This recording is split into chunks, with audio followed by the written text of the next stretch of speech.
रोप। ऐसा क्यों कहा जाता है, सलाह दिया जाता है कि बस के ऊपर अगर कोई लगेज है तो उसे आप रस्सी से बांध दीजिए, या आपने देखा होगा कि बसों के ऊपर रेलिंग टाइप का बना होता है ताकि वो ऑब्जेक्ट को इधर उधर जाने से रोक सके।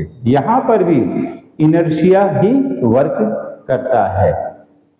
जब वो बस स्टार्ट होगी तो वो मोशन में आ जाएगी, लेकिन जो लगेज है वो तो रेस्ट में था और रेस्ट में ही रहना चाह रहा है, और इस तरह से वो पीछे की तरफ फॉल होने का रहेगा। और फिर कुछ देर बाद जब बस को रोका जाता है, ब्रेक लगाया जाता है, तो बस तो रुकती है, लेकिन क्योंकि लगेज अपने आप को मोशन में ही बनाए रखना चाहती है, इसलिए वो आगे तरफ गिरने का उसका खतरा बना रहता है। यही वजह है कि रोप से उन्हें टाई करने का एडवाइस दिया जाता है।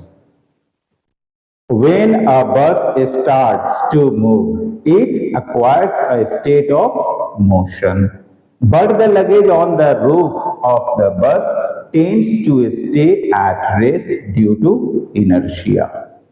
Hence, when the bus moves, the luggage tends to remain at rest and hence falls back.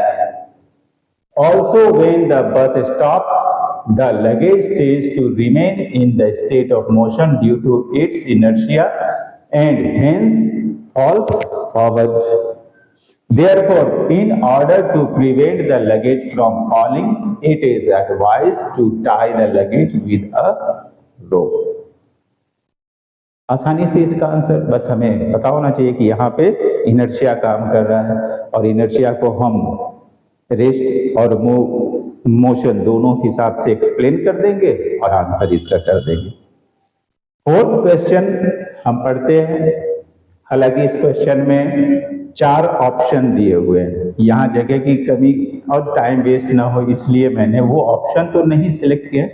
Answer में जो राइट ऑप्शन है उसको मैंने सिर्फ बताया है, बाकी क्वेश्चन देख लीजिए। A batsman hits a ball, batsman hits a ball which then rolls on a level ground, समतल जमीन पे वो लुढ़कने लगती है गेंद। After covering a short distance, कुछ दूर जाने के बाद the ball comes to rest, रुक जाती है वो।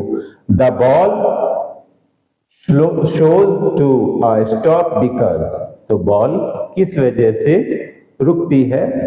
ये हमें 4 इन्होंने ऑप्शन दिए हैं, उनमें से जो करेक्ट ऑप्शन है उसे सेलेक्ट करके उन्हें बताना है, और वो करेक्ट ऑप्शन है सी,